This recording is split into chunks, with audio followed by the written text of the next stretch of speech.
Good morning dear students. ഇന്ന് നമ്മളുടെ സോഷ്യോളജിയുടെ ക്ലാസ്സാണ്. ഇന്ന് നമ്മൾ രണ്ടാമത്തെ ചാപ്റ്ററാണ് പഠിക്കാൻ പോകുന്നത്. ഫസ്റ്റ് ചാപ്റ്റർ നിങ്ങൾ നന്നായിട്ട് ചെയ്തു എന്ന് കരുതുന്നു.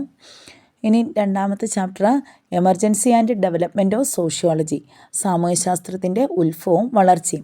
അപ്പോൾ നമ്മുടെ ഇന്ത്യയിൽ സാമൂഹ്യശാസ്ത്രം എങ്ങനെയാണ് വളർന്ന് വികസിച്ചത് എന്നതിനെക്കുറിച്ചാണ് ഈ ചാപ്റ്ററിൽ നമ്മൾ പഠിക്കുന്നത്.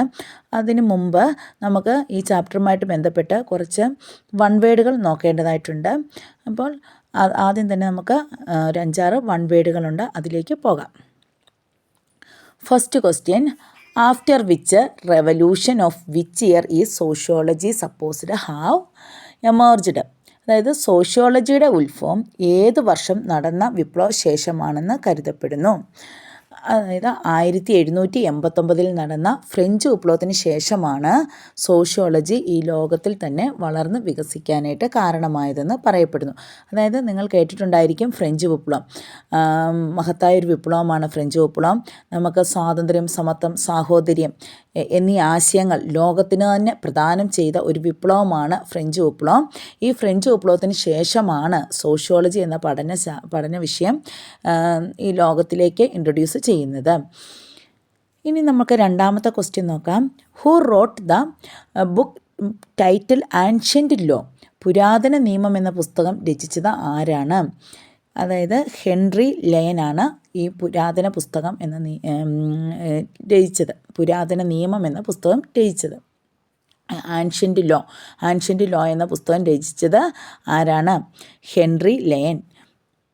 ഇനി അടുത്ത question: who is regarded as the father of sociology? നിങ്ങൾക്കറിയാം സോഷ്യോളജിയുടെ ഫാദർ ആരാണ്? Augustus Comte. കഴിഞ്ഞ ക്ലാസ്സിലും പറഞ്ഞതാണ്, അഗസ്റ്റസ് കോംതെയാണ് സോഷ്യോളജിയുടെ പിതാവ്.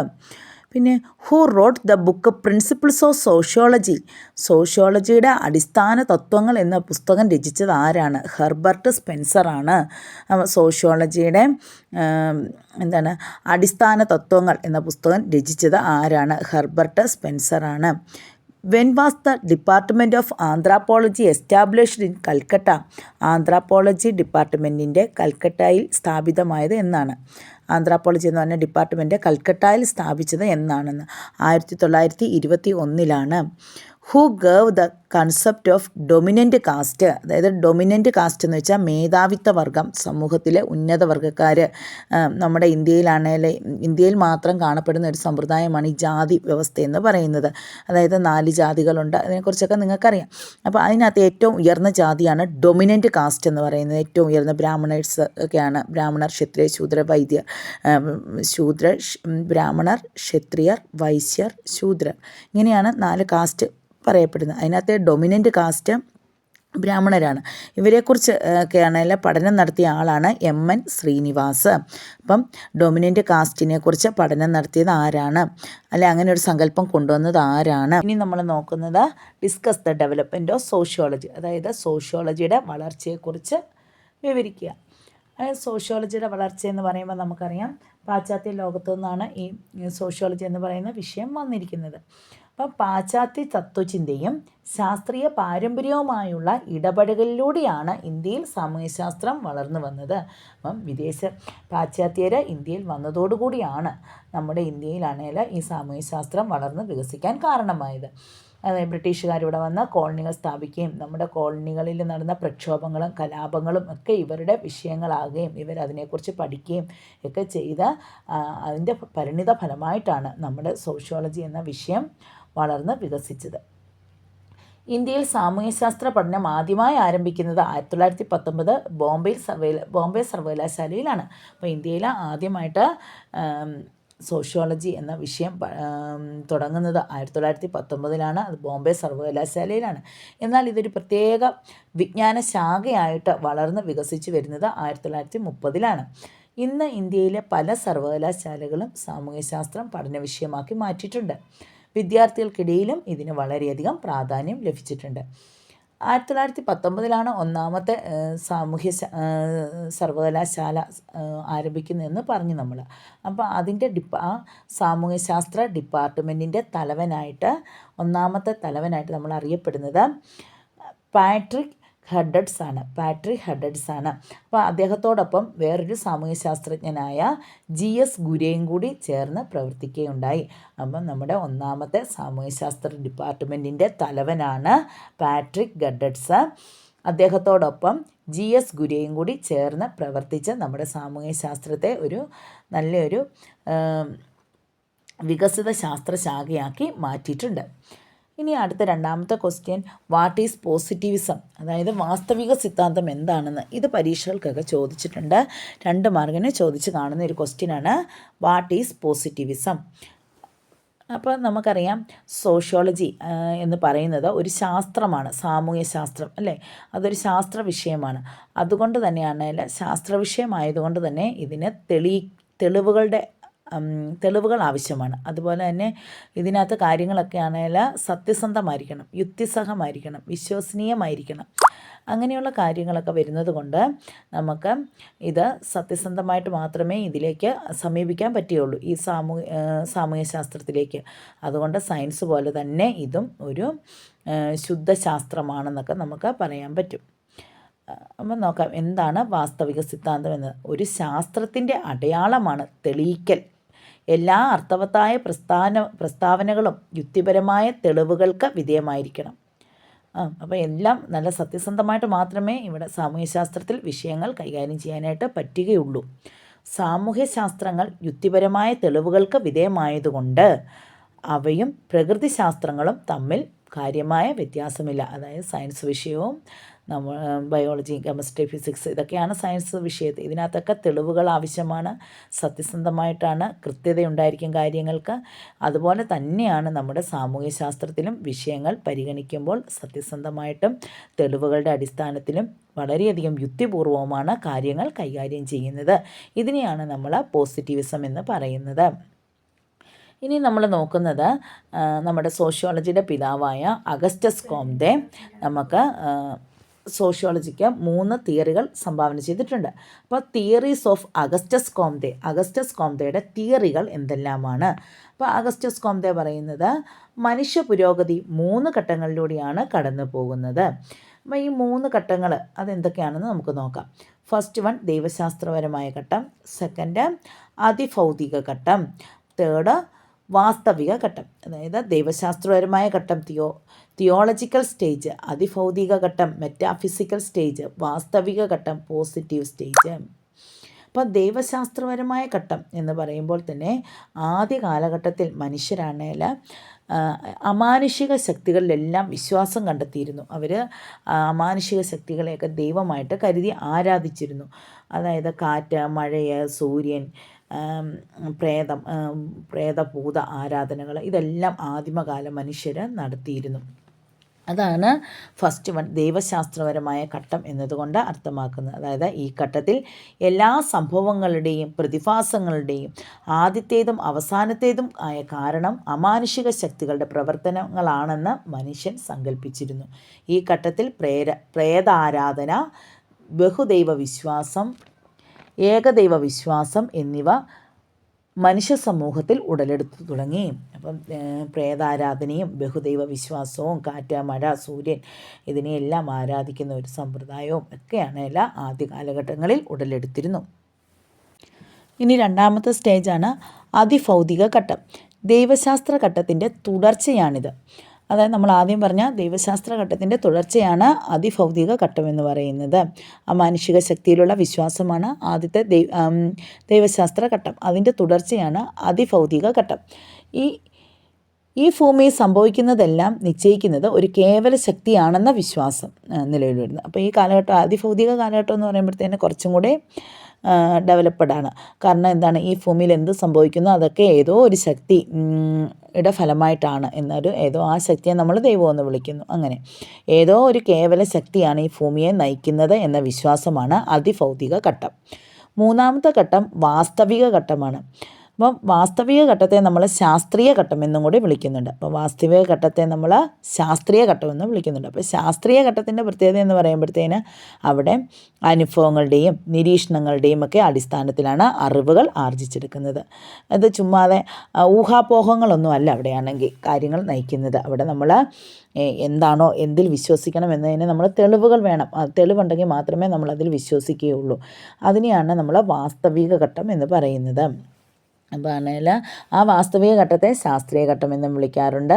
അനുഭവങ്ങളുടെയും നിരീക്ഷണങ്ങളുടെയും അടിസ്ഥാനത്തിലാണ് അറിവുകൾ ആർജിക്കുന്നത്. പിന്നെ യാഥാർത്ഥ്യങ്ങളെ വിശകലനം ചെയ്ത് ലഭിക്കുന്ന തെളിവുകളുടെ അടിസ്ഥാനത്തിൽ അവർ തീരുമാനങ്ങളിൽ എത്തിക്കുന്നു. അപ്പോൾ യാഥാർത്ഥ്യങ്ങളെ വിശകലനം ചെയ്യും. ഇത് സത്യമാണോ ഇത് മിഥ്യയാണോ എന്നൊക്കെ അവർ വിശകലനം ചെയ്ത് എന്നിട്ട് അതിൽ നിന്ന് മാത്രം സത്യസന്ധമായിട്ടുള്ള കാര്യങ്ങളിൽ മാത്രമേ അവർ വിശ്വസിക്കുകയുള്ളൂ. ഊഹാപോഹങ്ങളെക്കുറിച്ചൊന്നും അതിലൊന്നും ഇവർ വിശ്വസിക്കുന്നില്ല. അതാണ് വാസ്തവിക ഘട്ടം. ഇനി അടുത്ത ക്വസ്റ്റ്യൻ നോക്കുന്നത്, describe the contribution of Emile Durkheim and Max Weber to the development of sociology. Emile ഡർഗീമും അതുപോലെ മാക്സ് വെബർ എന്ന് പറയുന്ന 2 സാമൂഹ്യ ശാസ്ത്രജ്ഞന്മാർ സോഷ്യോളജിക്ക് നൽകിയ സംഭാവനകളെക്കുറിച്ചാണ്. ആദ്യം നമ്മൾ നോക്കുന്നത് എമിലി ഡർഗീമിനെ കുറിച്ചാണ്. പ്രശസ്തനായ ഒരു സാമൂഹ്യ ശാസ്ത്രജ്ഞനാണ് എമിലി ഡർഗീം. ഇദ്ദേഹം ഫ്രാൻസിലാണ് ജനിച്ചത്. അദ്ദേഹം കോംതയുടെ, അതായത് അഗസ്റ്റസ് കോംതയുടെ പിൻഗാമിയായിട്ട് സാമൂഹ്യ ശാസ്ത്രത്തിന് വേണ്ടി പ്രവർത്തിച്ചിട്ടുണ്ട്. അപ്പോൾ ഇവർ ഏകദേശം ഒരുപോലെയൊക്കെ സാമൂഹ്യ ശാസ്ത്രത്തിന് വേണ്ടി പ്രവർത്തിച്ച വ്യക്തികളാണ്. എമിലി ഡർഗീം ഫ്രാൻസിലാണ് ജീവിച്ചിരുന്നത്. സാമൂഹ്യശാസ്ത്രത്തെ വളരെ പ്രധാനപ്പെട്ട ഗവേഷണങ്ങളും പരീക്ഷണങ്ങളും ഒക്കെ നടത്തിയ വ്യക്തിയാണ്. സാമൂഹ്യശാസ്ത്രത്തിൽ ഒത്തിരിയേറെ ഗവേഷണങ്ങൾ നടത്തിയ ഒരു വ്യക്തിയും കൂടിയാണ് നമ്മുടെ ഈ എമിലി ഡർഗീം എന്ന് പറയുന്നത്. പിന്നെ ഇദ്ദേഹത്തിൻ്റെ ഏറ്റവും പ്രശസ്തമായ ഒരു കൃതിയുണ്ട്, അതാണ് ആത്മഹത്യ എന്ന് പറയുന്നത്. അദ്ദേഹത്തിൻ്റെ ആത്മഹത്യാ സിദ്ധാന്തം വളരെ പ്രശസ്തമാണ്. അപ്പോൾ എമിലി ഡർഗീം വളരെ പ്രശസ്തനായ ഒരു സാമൂഹ്യ ശാസ്ത്രജ്ഞനാണ്. ഇദ്ദേഹം ഫ്രാൻസിലാണ് ജനിച്ചത്. അഗസ്റ്റസ് കോംതയുടെ പിൻഗാമിയാണ്.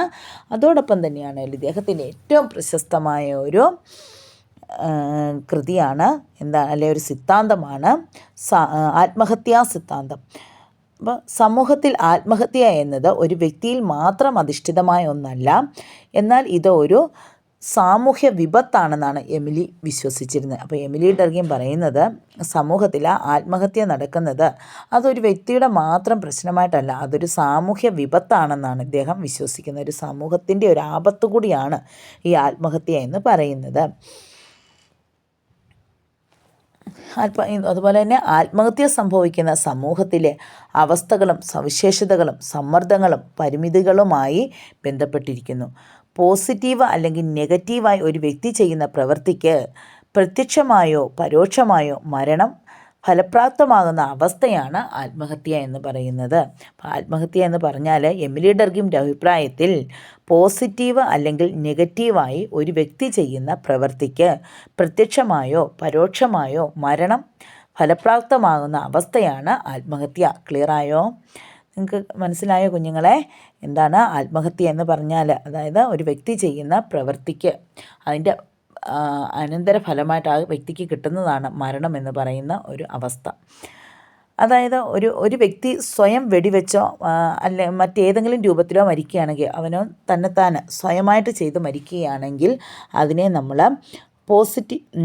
പോസിറ്റീവ് ആത്മഹത്യ എന്നാണ് പറയുന്നത്. ഒരു വ്യക്തിയാണെങ്കിൽ തന്നെത്താൻ മരിക്കുകയാണെങ്കിൽ അതിനെ നമ്മൾ പോസിറ്റീവ് ആത്മഹത്യ എന്ന് പറയുന്നു. എന്നാൽ പട്ടിണി മൂലവും രോഗം മൂലവും ഒക്കെ മരിക്കുകയാണെങ്കിൽ അതിനെ നമ്മൾ നെഗറ്റീവ് ആത്മഹത്യ എന്നാണ് പറയുന്നത്. അപ്പോൾ ഡർഗീമിൻ്റെ ആത്മഹത്യാ സിദ്ധാന്തം തൊഴിൽ വിഭജനവുമായി ബന്ധം പുലർത്തുന്നു. ആത്മഹത്യ എല്ലാ സമൂഹത്തിലും ഉള്ള ഒന്നാണ്. ആത്മഹത്യ എന്ന് പറയുന്നത് എല്ലാ സമൂഹത്തിലും കാണപ്പെടുന്ന ഒന്നാണ്. അതിൻ്റെ നിരക്കിൽ ഉയർച്ച താഴ്ചകൾ ഉണ്ട് എന്ന വ്യത്യാസമേ ഉള്ളൂ. അതായത് ആത്മഹത്യ എല്ലാ സമൂഹങ്ങളിലും ഉണ്ട്, പക്ഷേ ഓരോ സമൂഹത്തിലും ഉയർച്ചയും താഴ്ചയും വ്യത്യാസമായിരിക്കും ആത്മഹത്യ നടക്കുന്നതിൽ.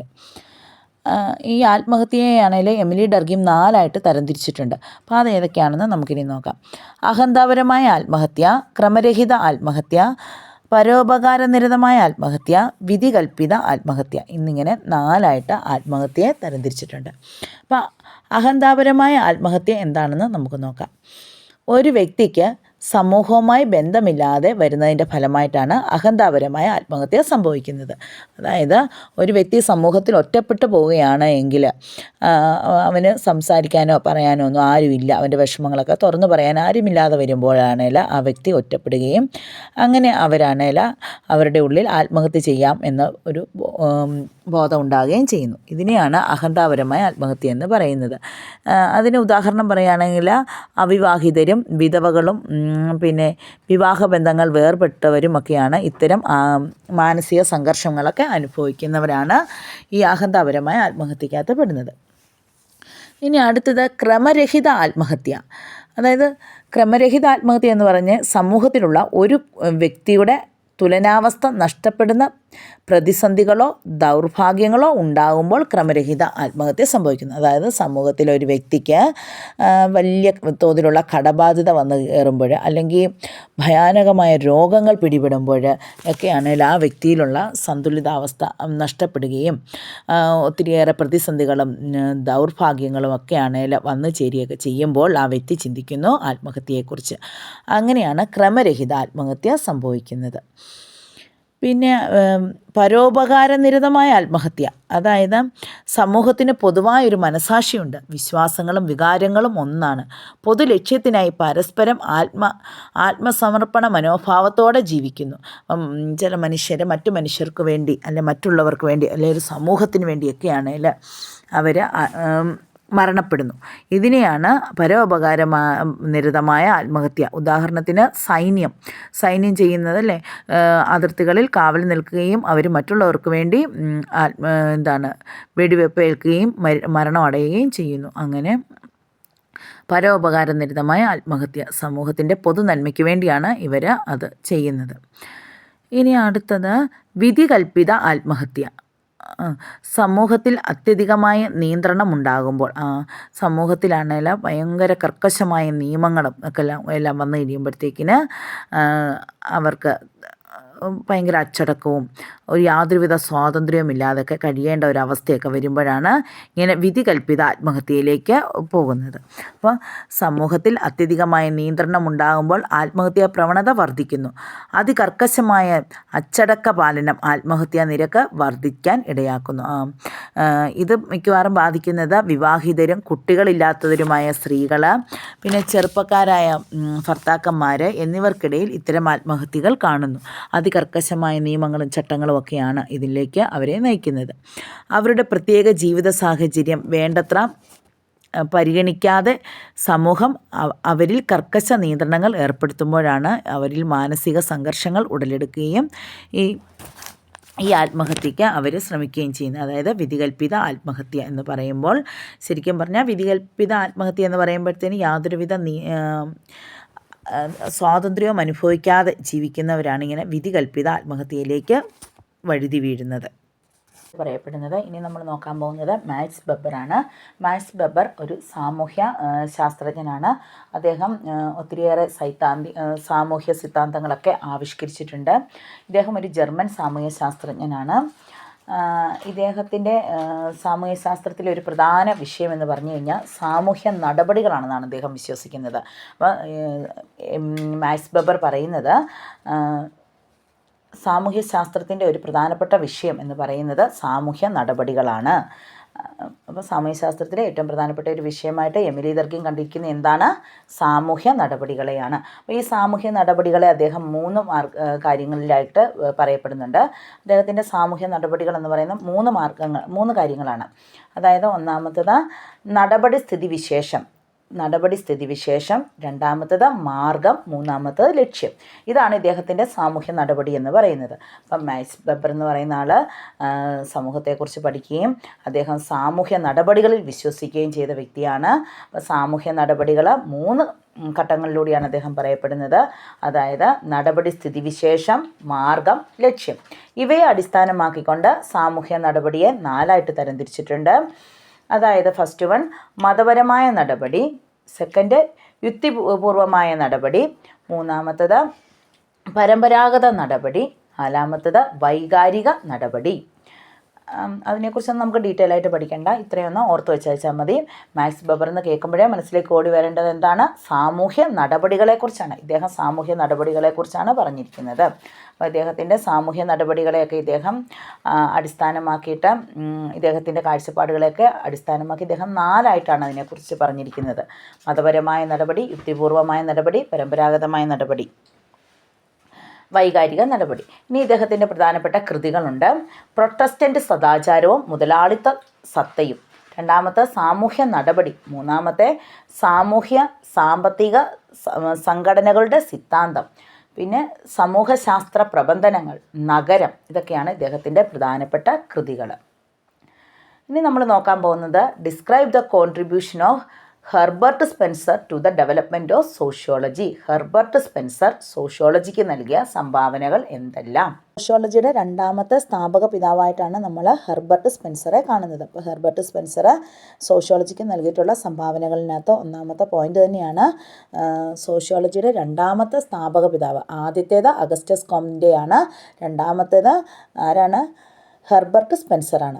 പിന്നെ ഡാർവിൻ്റെ പരിണാമ സിദ്ധാന്തത്തിന് സമമായ ഒരു സിദ്ധാന്തമാണ് ഇദ്ദേഹവും രൂപീകരിച്ചെടുത്തിട്ടുള്ളത്. അപ്പം ഡാർവിൻ്റെ പരിണാമ സിദ്ധാന്തത്തിന് സമാനമായ ഒരു സിദ്ധാന്തമാണ് ആര് രൂപീകരിച്ചിരിക്കുന്നത്? Herbert Spencer രൂപീകരിച്ചിരിക്കുന്നത്. അദ്ദേഹം പറയുന്നത് സ്വാഭാവിക പ്രക്രിയയിലൂടെ എല്ലാ സമൂഹങ്ങളും ലാളിത്യത്തിൽ നിന്ന് സങ്കീർണതയിലേക്ക് വികസിക്കുന്നതായിട്ടാണ് സ്പെൻസർ പറയപ്പെടുന്നത്. അതായത് നമ്മുടെ ഈ സമൂഹം ആദ്യ കാലഘട്ടങ്ങളിൽ മനുഷ്യന് പ്രാകൃത രൂപത്തിലാണ് അവർ നടന്നിരുന്നത്. അവർക്ക് വലിയ വികസനങ്ങളോ ഒന്നും ഉണ്ടായിരുന്നില്ല ആദ്യ കാലഘട്ടം. അതായത് പ്രാകൃത കാലഘട്ടം എന്നൊക്കെയാണ് ആ കാലഘട്ടം അറിയപ്പെടുന്നത്. മനുഷ്യന് വലിയ പുരോഗതിയോ യാതൊന്നും ഇല്ലാത്ത കാലഘട്ടം. ആ ലളിത കാലഘട്ടത്തിൽ നിന്നും മനുഷ്യൻ എങ്ങോട്ടെത്തി? സങ്കീർണതയിലേക്ക്, ഇന്ന് ഈ കാണുന്ന എല്ലാ സൗഭാഗ്യങ്ങളും നിറഞ്ഞ കമ്പ്യൂട്ടർ യുഗത്തിലേക്ക് മനുഷ്യൻ വികസിച്ചു വന്നിരിക്കുന്നു. അതാണ് സ്പെൻസറുടെ സിദ്ധാന്തം എന്ന് പറയുന്നത്. ഇത് തന്നെയാണ് ചാൾസ് ഡാർവിനും പറഞ്ഞിരിക്കുന്നത്. ചാൾസ് ഡാർവിൻ പറയുന്നത് അദ്ദേഹത്തിൻ്റെ സിദ്ധാന്തമാണ്. ചാൾസ് ഡാർവിൻ്റെ സിദ്ധാന്തമാണ് പരിണാമ സിദ്ധാന്തം. ഈ പരിണാമ സിദ്ധാന്തത്തിനകത്ത് അദ്ദേഹം പറയുന്നത് മനുഷ്യൻ ഏകകോശ ജീവിയായിരുന്നല്ല, ആദ്യമായിട്ട് ഒരു ഏകകോശ ജീവിയാണ് രൂപമെടുക്കുന്നതെന്നും അവിടെ നിന്ന് മനുഷ്യ സമൂഹം വളർന്ന് വികസിച്ചു എന്നുമാണ് പറയുന്നത്. അതായത് ഏകകോശ ജീവി പിന്നീട് ബഹുകോശ ജീവിയായി ആകുകയും ബഹുകോശ ജീവി പിന്നീട് വികാസം പ്രാപിച്ച് ഇന്നത്തെ മനുഷ്യൻ്റെ രൂപത്തിലേക്ക് എത്തിച്ചേരുകയും ചെയ്തു എന്നാണ് ചാൾസ് ഡാർവിൻ്റെ പരിണാമ സിദ്ധാന്തത്തിനകത്ത് പറയുന്നത്.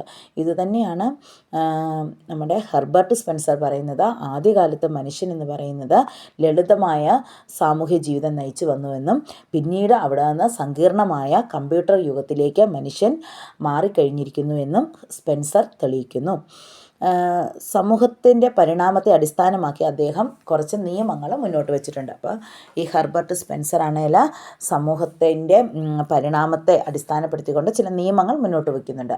ആ നിയമങ്ങളാണ്: ഒന്നാമത്തത് ശാശ്വത ശക്തിയുടെ നിയമം, രണ്ടാമത്തത് ദ്രവ്യത്തിൻ്റെ അനശ്വരത, മൂന്നാമത് അനസ്യൂത നിയമം, 4 ശക്തികൾ തമ്മിലുള്ള ബന്ധത്തിൻ്റെ ശാശ്വത ശക്തി, പിന്നെ ശക്തികളുടെ രൂപാന്തരണവും തുല്യമായി നിലനിൽക്കലും. ഇത്രയുമാണ് അദ്ദേഹത്തിൻ്റെ സിദ്ധാന്തങ്ങൾ. ഈ പേരുകൾ മാത്രം പഠിച്ചാൽ മതി. ഇത് വലിയ ഇമ്പോർട്ടൻ്റ് ഒന്നും ഇല്ല. ജസ്റ്റ് നിങ്ങൾ ഇതിനെക്കുറിച്ചൊന്ന് ഓർത്ത് വെച്ചാൽ മതി. കാരണം ഇവിടെ മെയിനായിട്ട് പറയപ്പെടുന്നത് ഹെർബർട്ട് സ്പെൻസറുടെ സിദ്ധാന്തം, അതായത് സോഷ്യൽ ഡാർവിനിസം. അങ്ങനെ ഒരു ക്വസ്റ്റ്യൻ ഞാൻ ചോദിക്കാറുള്ളത്, സോഷ്യൽ ഡാർവിനിസം ആരുടേതാണ് എന്ന പരീക്ഷയ്ക്ക് 1 വേർഡായിട്ട് ചോദിക്കാറുണ്ട്. സോഷ്യൽ ഡാർവിനിസം അത് ഹെർബർട്ട് സ്പെൻസറുടേതാണ്. സോഷ്യൽ ഡാർവിനിസം അതാണ് ഇവിടുന്ന് മെയിനായിട്ട് നമ്മൾ ഓർത്ത് വെക്കേണ്ടത്. ഇനി ഏറ്റവും ഇമ്പോർട്ടൻ്റ് ഉള്ള വേറൊരു ക്വസ്റ്റ്യനാണ് explain the contribution of Karl Marx to the development of sociology. ഇത് പരീക്ഷകൾക്ക് ചോദിച്ച് കണ്ടിട്ടുള്ള ക്വസ്റ്റ്യനാണ്, വളരെ ഇമ്പോർട്ടൻ്റ് ആണ്. അപ്പോൾ എല്ലാവരും നല്ലപോലെ ഈ ക്വസ്റ്റ്യൻ പഠിക്കണം, അതിൻ്റെ ആൻസർ പഠിക്കണം. അതായത് സോഷ്യോളജിയുടെ വികസനത്തിൽ കാറൽ മാർക്സിൻ്റെ സംഭാവനകൾ എന്തെല്ലാമാണ്? അപ്പോൾ കാറൽ മാർക്സ് നമുക്കെല്ലാവർക്കും അറിയാം, കമ്മ്യൂണിസ്റ്റ് ആശയങ്ങളൊക്കെ പ്രചരിപ്പിച്ച കമ്മ്യൂണിസത്തിൻ്റെ പിതാവായിട്ടൊക്കെ അറിയപ്പെടുന്ന വ്യക്തിയാണ് കാറൽ മാർക്സ്. ഇദ്ദേഹം ജർമ്മൻകാരനായിരുന്നു.